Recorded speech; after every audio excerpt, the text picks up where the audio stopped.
Oh, okay. All right, Joe. What episode we on? Right? We are on episode 28 of our DROD and Shaniac Sports podcast. Oh, yeah. If you were with us a few weeks ago, or actually this past weekend, you watched the Super Bowl. You watched the Los Angeles Rams beat the Cincinnati Bengals on the last play of the game. Shane, your prediction came true. It came down to literally the Rams' front defensive line manhandling Cincinnati's offensive line.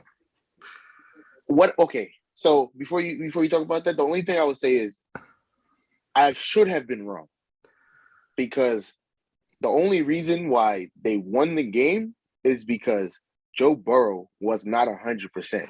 That man lost his knee, screamed out in pain, and still was like, "I am not coming out of the Super Bowl." Are you mad? You can't take your starting. I mean, the amount of adrenaline you got to play with at that point, and plus, you sprain your MCL. That's not a minor injury at any level, any sport, whatever. You need your knees for every single game you play. And as a quarterback, your brain is just on another level compared to where pain is like in your body. You are not feeling that sprained MCL. He probably thought he had a scratch on his knee the entire second half. But listen, I think that's right. I think the Bengals just have to torch their whole offensive line. Like, the whole offensive line is gone after this year. Gone.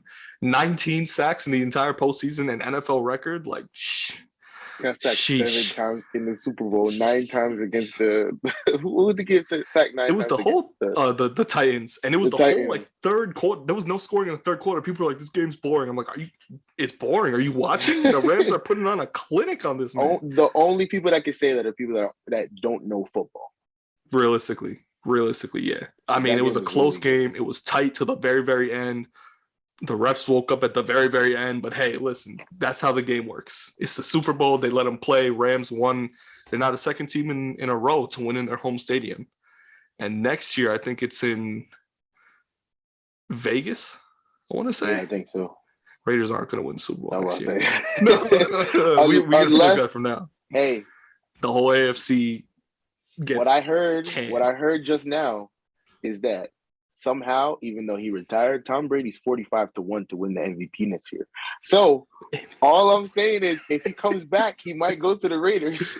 So he goes to the Raiders. So he could keep the path just going. So the year after it's in New Orleans, and he goes to the Saints, and then the year after it's in, I don't even know where it's probably in like a West Coast team again, probably like San Francisco or something, or Phoenix. Oh boy, NFL has a lot of news going on, but apparently we are not talking about that today, because this weekend, right after the Super Bowl, I know sports is going crazy right now because they planned this right after, but we got NBA All-Star Weekend coming this weekend. So of course we have to fill you in on all the Knicks and the Nets drama and BS and nonsense that's going on for the last 2 months, pretty much. And we'll start with the Knicks, because New York deserves an explanation, the entire state, as to what's going on right now with this team. I just want to start off by saying, like, first and foremost, I hate this team. I despise this team. The New York Knicks make me sick. I'm channeling my inner Stephen A. Smith here right now, because like, just the way this team built hype into this season, as if it was their God-given right to be a top 16 in the East, to be. Tell me that was wrong. That wasn't wrong. No, that was wrong. No, that was wrong. No. That was wrong after game 10 of this year. Okay, maybe when we were 5-4. Listen, going in, I figured, okay, we got a couple names signed. We got Kemba Walker, who isn't fully healthy, but he's probably going to split time with DROD in like 6-man point guard situation. What is the one thing, though, that the Knicks never have every year? A point guard. It's always a point guard. No, but like you said, we drafted and Kemba. 2 point guards. You did. He drafted 2 point guards this year, who none of them see time. Only when somebody else gets hurt and they have to play then shooting guard or small forward. And the other one is literally averaging a triple-double and cooking people in the G League. In the G League. That's Deuce McBride. And then instead, the unthinkable happens to D Rose. Not really the unthinkable because it's D Rose. He hurts his knee every year at this point, right? It's unfortunate. The unexplainable happens to D Rose early December. It's not unexplainable. Surgery. You know why he's out for 2 months. Well, it happens because Tom Thibodeau plays him 800 minutes a game. Yeah, he's 38 years old. we haven't even gotten to that point yet about the finger pointing and who to blame. There's levels to this because D Rose gets hurt. We now have to second option Kemba Rose into the starting lineup. Kemba Rose, because he's the same exact player as D Rose. Kemba Rose. Oh my God! What happens to Kemba Walker in 3 weeks ago? Tweaks his ankle, tweaks his knee. Even before that, what's happening to Kemba Walker 2 months prior to, let's say, like this week-ish? He's having the worst games of his career at starting point guard. He's shooting like under 20% from the field, has not made a three in like a week, 2 weeks straight. And he's in the lineup every single night. It reminded me of exactly who last year, Shane, at point guard. For you guys? Elfrid Payton. It was the same exact situation. Elfrid Payton was in the game because he was a lockdown defender. Because he was a good defender. Kemba, on the other hand, is a terrible defender. The worst. He's one of the worst in the league. And at this age, he has. It's just that it's at this age because he has no like bounce to him left. He's got he's got no legs. He's got no fire. Like he gives up every defensive possession. Basically, he gets lost on pick and rolls. He gets lost on trying to get to the basket. Enough on Kemba Rose. I'm keeping that name for the rest of the season too, until he drops another 50 piece at the end of the season. Trade deadline's coming up. There's news in the works about DeJounte Murray coming to the Knicks and an offer's on the table, this, that, and the third, more media hype than, being in New York. What else is there than just to hype up your team, especially at the trade deadline? God forbid there was a headline that's like LeBron hates the Lakers and he's coming to New York deadline. And then the news goes from DeJounte Murray, who's an all-star right now, to CJ McCollum, who moved to the Pelicans last week, right? Deadline was last week, 3 p.m. Thursday. Thursday. And then the last pure point guard I think we were going to go after was Goran Dragic. And did he get signed? He got traded to the... He was in Toronto, right? Spurs, and he got traded. Yeah, he got traded to, somewhere. I think, the Spurs. Again, Knicks front office fell asleep somewhere between New Year's Eve or New Year's Day and about last week. They woke up this week and said, do we have a new team? No? All right, we'll keep pushing it then.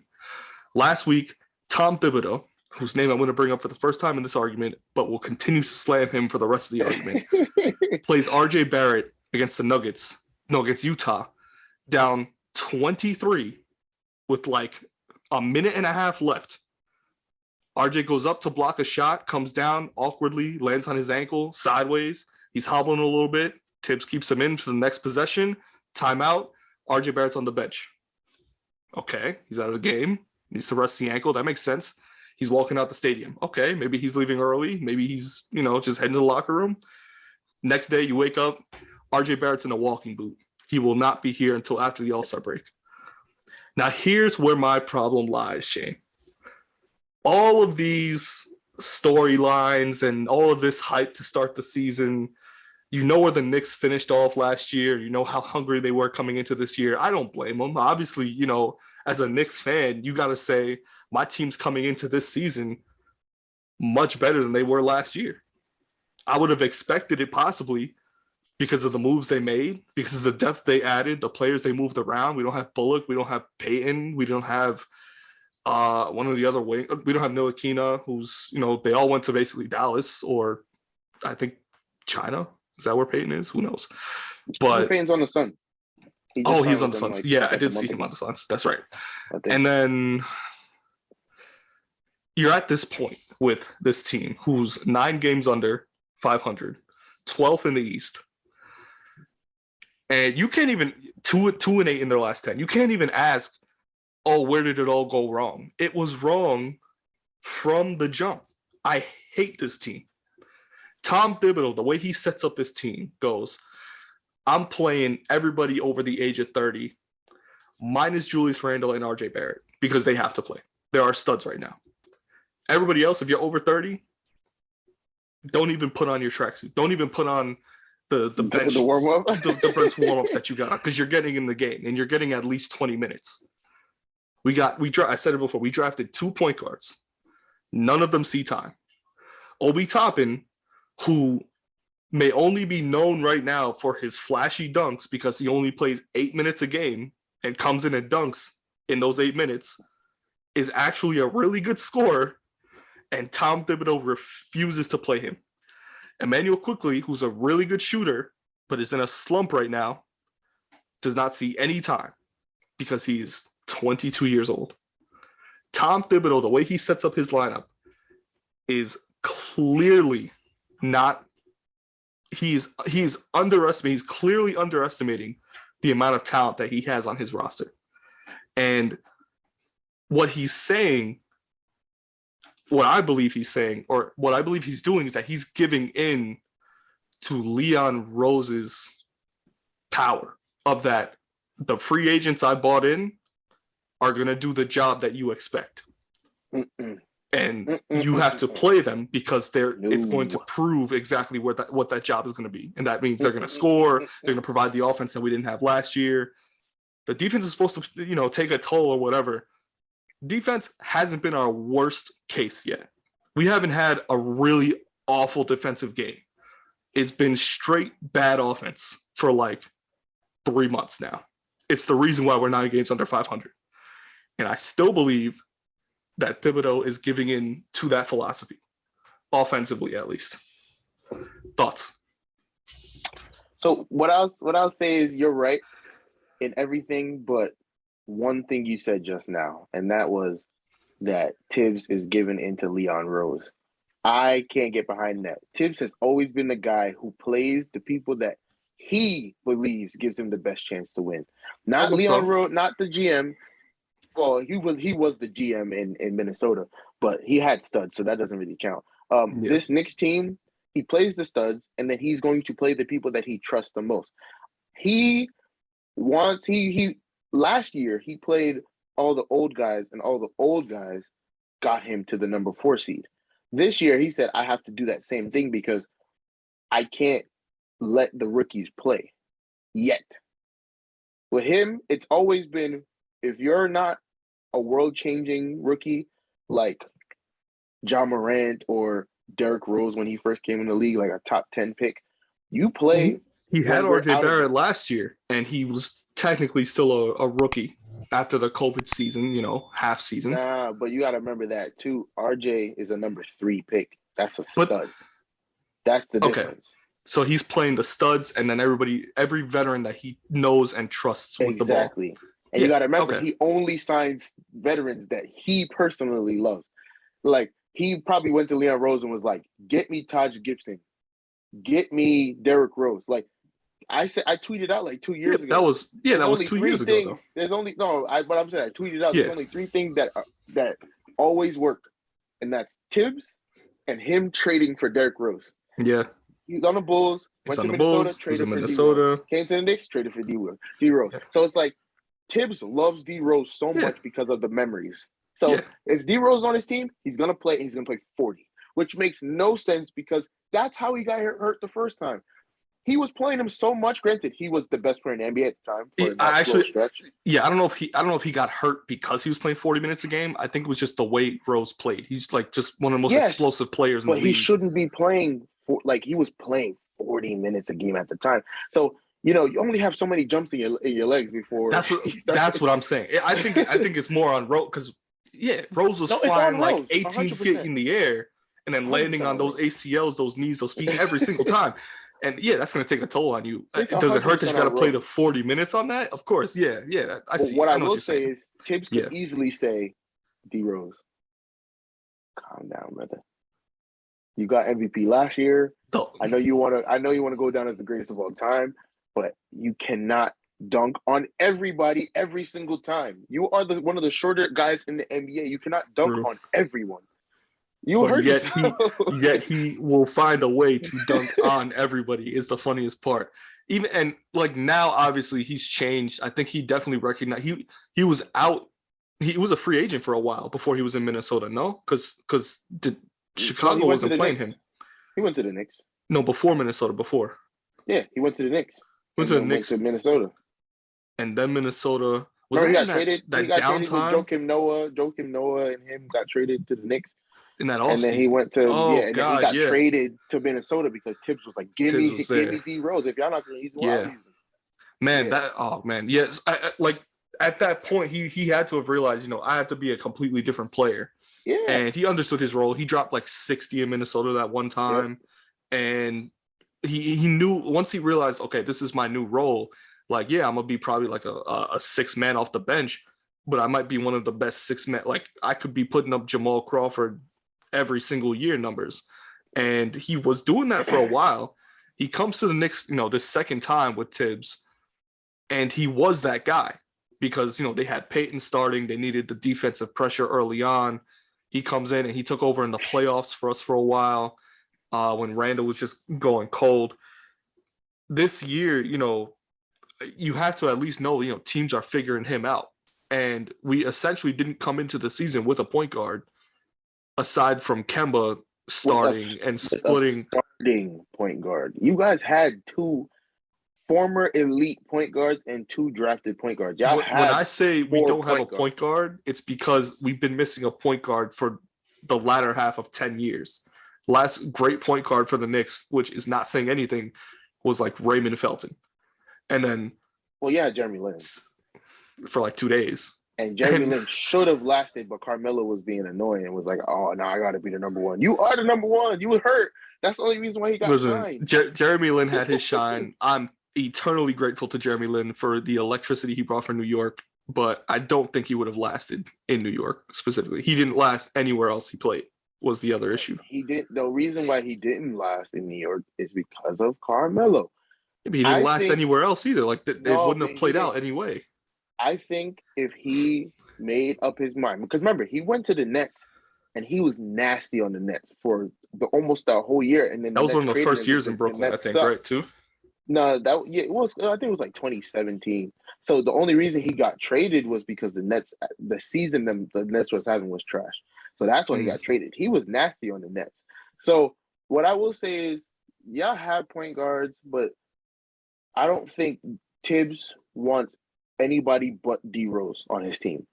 I think he has like a weird infatuation with D Rose. Yeah. So he's like stuck on D Rose in every situation. And I feel like the reason why the Knicks suck is not because of it's one reason is the main reason. Julius Randle went from being second team all NBA or whatever he was to the worst. Like there was a stretch of time where I felt bad for the Knicks. Like, yo, he swindled you guys into that big contract just to become one of the worst power forwards in the league. I feel that, but that was for 2 weeks. And that was during a 2-week stretch where the media was telling him, you're on the block. You're on the block. You're going to get traded. No. Yeah. No. I can't agree with that one. You know why? But it was at the same exact time. That's when that was happening. No, I agree with that part, that the media was in his head. But you got to remember that meme I sent you? It wasn't really a meme. It was just somebody tweeted. In national TV games, Julius Randle is the best player in the NBA. 28 points a game, 15 rebounds. Hit 20 in the first half. You put him on regular MSG, 17 points a game. And most of the games are on MSG. Julius Randle is bad this year. I don't know. He doesn't want to look bad to the public.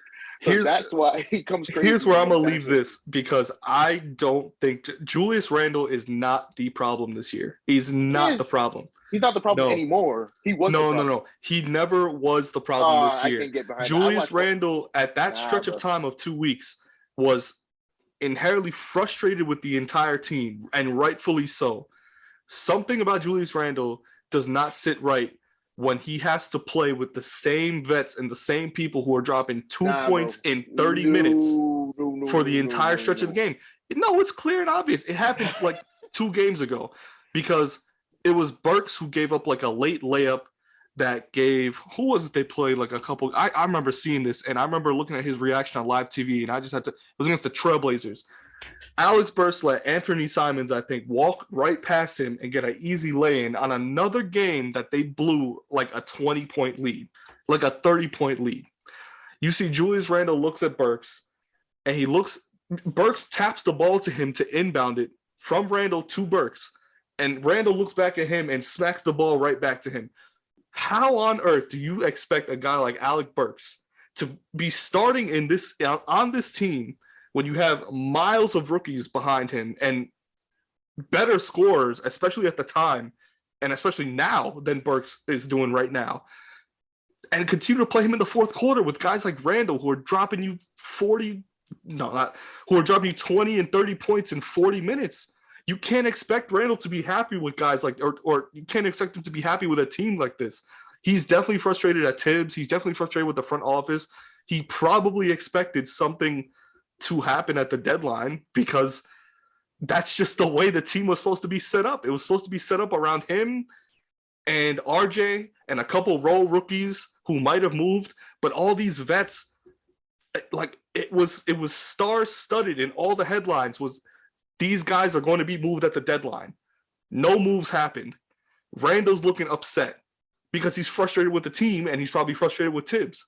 And after a game like tonight, even more so, going into the All-Star break, 9 games under 500, he dropped 20 in the first half, finished with, what was that, 31 tonight? Or 32 or something like that. You have to be pissed. You have to be pissed. Yes, you go from, scoring 4 points like a month and a half ago to scoring 30 tonight and saying, listen, I had some rough times, and we had a bad stretch during those rough times, and you can put that on me.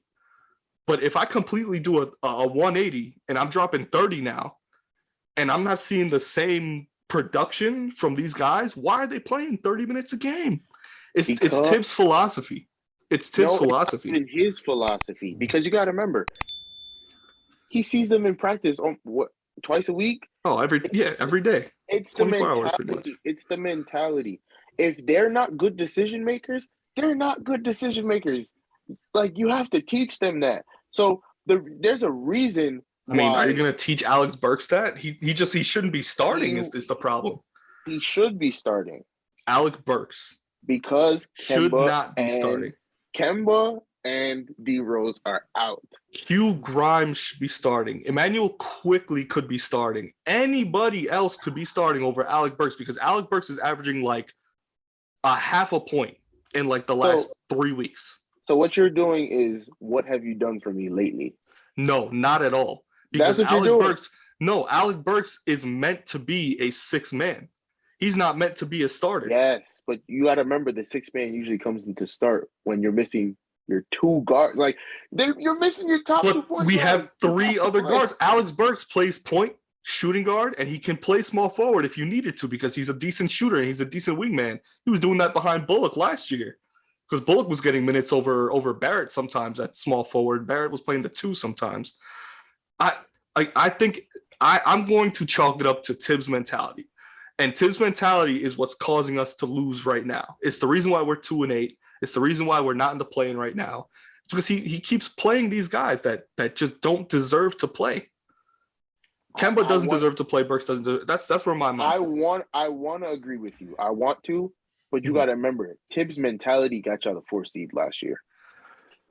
The issue is the players I think we had worse this year than last year. That's the biggest. No. So then that's the issue. It's not that Tibbs was pushing us to the 4 seed. It's that the quality at every level of the Knicks. Remember, the Knicks bench last year was probably could have been one of the best teams at like the lower level of the NBA.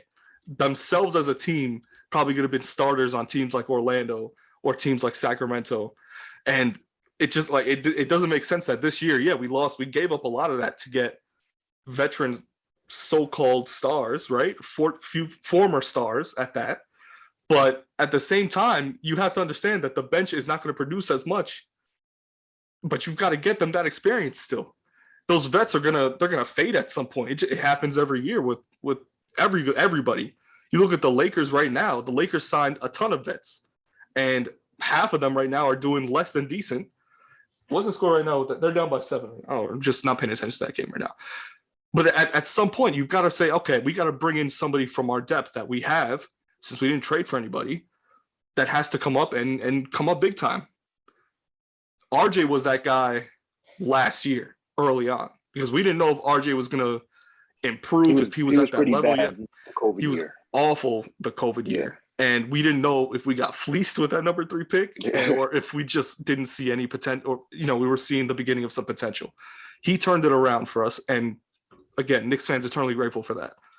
But we need to see Tibbs show the same amount of respect for the depth at this point now by playing them, starting them over these other vets. It's got to be like an equal exchange at every level. And that doesn't always mean, because I know the fans want it, but it's not realistic at this point, especially. Oh, start Obi over Randall. No, it's not going to happen. Starting Mitch and having him not split time with Nerlens Noel and Taj Gibson is great, because I said it before one time and it didn't seem possible because, he wasn't that player yet. He's just not conditioned yet. Mitch Robinson is a 2020 guy. He can be a 2020 guy. He's putting up those types of numbers, not every night, but he can. We've seen it happen in the last couple of weeks. Again, player development, man. I just feel the reason why we're at where we're at right now is Tibbs. And I still want to sprinkle Leon Rose in there too, because Leon Rose's philosophy was what's bringing the vets. The vets are going to provide the offensive power that we need. Tibbs knows that. He's going to get them to that level, and Tibbs is being stubborn. So we're not there at all right now. We're 9 games under. We're 12th in the East. It's bad right now. So what I'll say is I do agree that Leon Rose is part of the problem. But at the same time, do we really know if Leon Rose is the problem? Not at all. Not at all. I'm making that assumption because he brought in some bad players. He brought Kemba Walker, whose knees did not provide him any playing time. Like a tenth of what he was making on the other team. So, it yeah. was a good sign. Because contract-wise, as a GM, get 2/3, if you get 2/3 of regular prime Kemba, you don't have to get full prime Kemba. 2/3 of that, and your team is in a way better place. Kemba was just the worst player in basketball for the stretch of a month. So that's why it was a bad sign. Man, he's still there right now. Yeah. And Fournier's picked up the pace, I'd have to say, in the last week or so, probably longer, last 3 weeks. But there was definitely a stretch of time where he was literally only scoring against Boston, before New Year's. And people were wondering, what's this guy's deal? He just hates all the teams he used to play for. Yeah, exactly. Yeah, pretty much. We had another signing this year, and I think it was a big, but it's clearly not. We re-signed Taj and we re-signed Noel, and Noel's been hurt all year. I thought he was getting moved as part of a package deal. They talked about him being a package deal for McCollum or one of the guys there. And he's hurt now. So we're dealing with Mitch, who is glass bones, paper skin sometimes. And then dealing with Taj right after. Yeah, he was hurt last week. And then dealing with Taj Gibson after, who's past his prime. Can play until he's 87 years old. He might find a way to get putbacks. Yeah, he might. He is built to be that guy. He can't start for the Knicks right now. Is the problem? So that's where I'm at. That's all. I'll leave it at that. All I'm saying, this is this is the last thing I have to say is okay. The Knicks being quiet at the deadline hurt and helped your team because more so Leon. hurt, but go ahead. No, I would say it helped at the same. It helped more than it hurt because whether this season is good is still viable or the season's lost already. Okay. No, okay, I see what you're saying. Whether or not, it doesn't really make a difference because the Pistons were trying to blitz you guys and get Mitch Robinson. Yeah, which I was pressed about. To pair him with Cade Cunningham. And if the Knicks did that, the season's over, you're starting over, full rebuild. Because there's no way you can give up the anchor of your defense for the next 10 years if he could even remotely stay healthy. He doesn't even have once he plays this full season and he conditions himself in the offseason, we might see a much better Mitch Robinson next year too. Because really, he's already much better than he was last year because he was hurt. But he can be Hassan Whiteside. Like year 2, year 3, Hassan Whiteside, where he was blocking everything, he was getting every rebound, anything in the paint. He could be an Andre Drummond that's useful.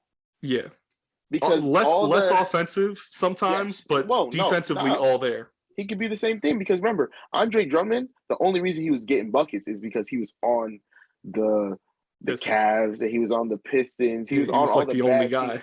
Yeah. So that's the only reason. But Andre Drummond should not be shooting the ball ever. The only time he should score is on putbacks. He is Mitch Robinson. But I'm talking about like prime Hassan Whiteside where he was putting up 20, 10, and 10. Yeah. Like Ibaka before he got a 3-point shot. I was about to say Clint Capella, year 2, year 3, Clint Capella. Clint Capella when he was on the Rockets. Like that. He wasn't blocking shots like that. He was just there to rim protect, but he wasn't really blocking. Hassan Whiteside was getting triple doubles with blocks. Ibaka did that multiple times. So Mitch Robinson could be that guy if he ever slimmed down a little bit, because I feel like that's probably his problem. Yeah, he's not conditioned. Yeah, he's 7'1", and I think he's somewhere like 280, 290, which is huge. He's huge. He's huge. And I more power to him because that actually makes him a defensive hellscape.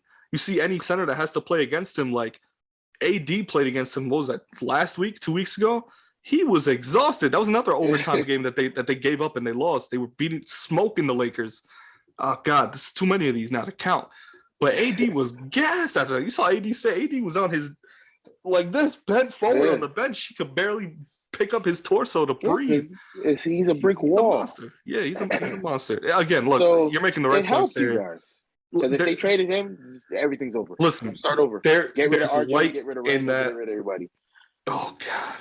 If that's the case, if they traded him, get rid of everybody, because not only did you make your team way worse this year, you have to then go try and find another guy just like that. I know. And you think about the amount of centers that can put in the amount of work that Mitch will be able to do once he's fully conditioned.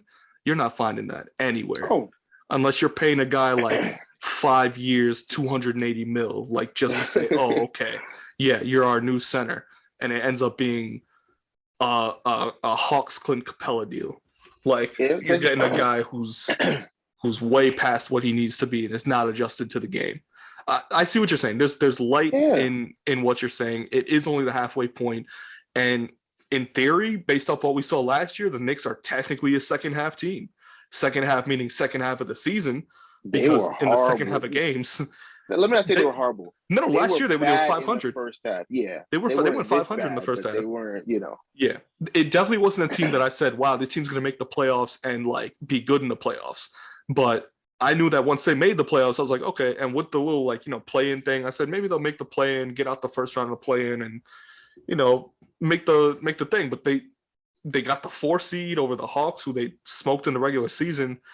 I thought the playoffs was about to be a breeze, and the Hawks smoked us.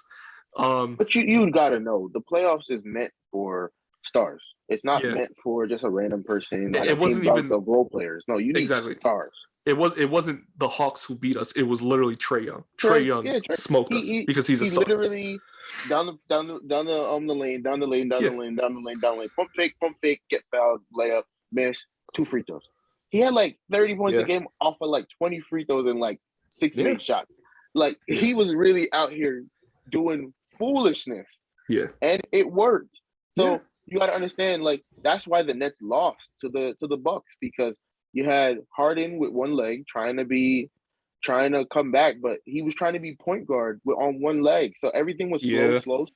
And then Giannis would get fouled. He had like 50 points a game off of 18 free throws that the league let slide because he went over 10 seconds on all of them. But we're not going to talk about that. But it was counting down for him too. Yeah. No, there's definitely positivity in that. I do have to, as a Knicks fan, feed off of the negativity that has been happening to the Knicks so far. You know, you got to build a story, a case off of it. And listen, there's a lot of storylines that are coming from this first half Knicks team. I'm sure you listen to any other Knicks. I follow a lot of Knicks Twitter people. Obviously, I listen to what Stephen A has to say about the Knicks just as a diehard Knicks fan. But everybody's got their own opinions. Everyone's got their own, yes, this is right. Yes, this is wrong. No, you're blatantly wrong. No, maybe so.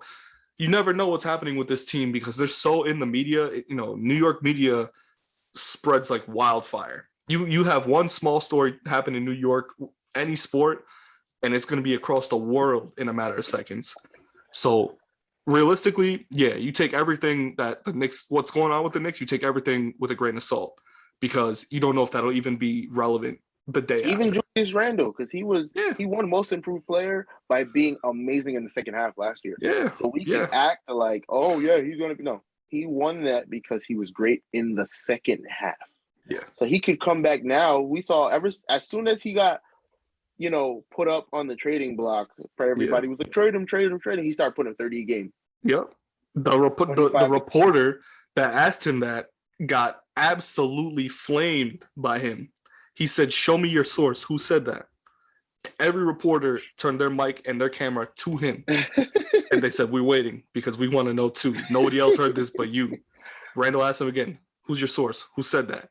Guy had nothing to say. That's enough fuel for the fire. For Julius Randle, he knows who he is. He knows what player he has to be. He knows the role on he knows his role in the Knicks. And he's going to perform the way he needs to perform. You wait in the second half because I honestly do think, based on our schedule, we have a lot of tough games. There's another Western stretch that we got to get through, and we still got to play the majority of the games against the Nets. I think we've only played you guys twice so far, and both have been losses, I think. We have Philly a couple more times, who's definitely going to be tough now, and Miami a couple more times. I can't say that for sure. Let's before we get to your rant on the Nets, let me just say that listen, for the Knicks, Philly's going to be tough. Over on everything because like those top teams in the East especially, they give us trouble. We've already beat the Hawks like 2 or 3 times now. We beat the Celtics 50-50. Still gotta play y'all. The Bucks, I think we lost to the Bucks 3 times already right now, and I don't see that improving at all. The Hornets we have 2 more against, and the Pacers we have 2 more against, and those could go either way. Raptors we have 1 more. Pistons we have 1 more. Again, either way, Knicks are a second half team. Do I expect improvement? Yes, because I expect to have RJ back. I expect to have Rose back. We expect to see some of the guys I was just talking about before to go lower the depth chart. And I hope, the guys that come back, they split some time with Deuce McBride and Quentin Grimes, who's playing out of his mind right now. And Obi Toppin. Give that boy the ball. Give him the ball. He's been starting now for a reason, bro. And we've had those big leads against all these teams and blown them for a reason. It's because he doesn't get the ball in the second half. Oh, it's too much. Jericho Sims is going to be a stud soon, I bet. And we got one more guy. Quickly get out of your slump, my dude. We could use you at any point, literally any point. It'll happen though. Yeah, that's it for the Knicks though. Okay. So. More Knicks content to come soon. All-Star break is this weekend. This was episode 28, Knicks All-Star Outlook. You can find us on Spotify, iHeartRadio, Pandora Podcasts, Apple Podcasts, Podbean, and of course this video will be uploaded to YouTube. Keep checking out for our shorts. I promised Shane the first half that I would do updates on the Knicks, and in the second half, I'm going to definitely be on those, especially if we get more improvements on those. And be on the lookout for Nets update by our very own Shaniac next couple episodes. Also, check out his channel. He's still doing stuff there. New MLB The Show is set to come out. It looks nice. I just saw a demo for the game. I'm downloading the tech test right now. 2 and 3v3. Yeah, let's go. Get the game. Finally blow the dust off my PS4 and kick that into action. But yeah, hey, keep checking us out. Tune in to the next episode. Peace.